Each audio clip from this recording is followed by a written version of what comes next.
In October of 2011, I was involved in a horrific accident.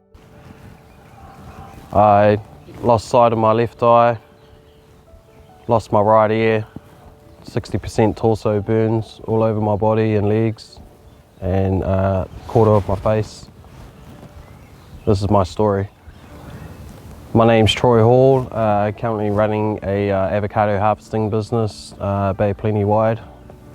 So part of our duties is picking avocados at heights up to 6 to 8 metres high, and certain orchards that we go and pick have power lines going through them.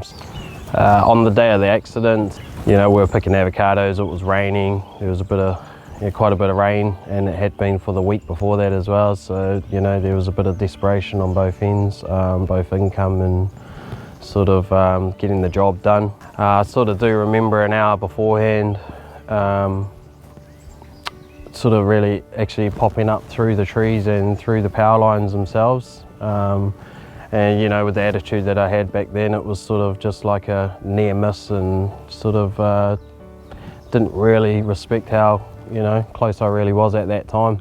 Sort of the last memories I can remember was sort of popping out of the tree and blacking out, so that must have been the first impact from the power lines, and that one at the time had hit me straight through the right hand side on my head and sort of went through, and that's when I blacked out really, sort of. So that must have been at the time, from what I had been told, was I apparently died at that time, from the first shot. The second one that went through my chest brung me back, but that's the one that lit me up and sort of was up engulfed in flames for a while.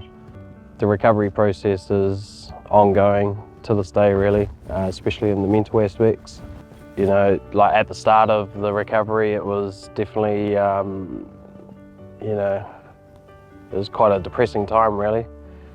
It took me pretty much like over 1.5 years, 2 years to sort of get any sort of proper mobility back, of feeding myself and walking and just sort of, independence. And even to this day, it's still, there's a lot of restrictions. My advice to orchard owners and people working around power lines and orchards is to be aware of your surroundings and look up.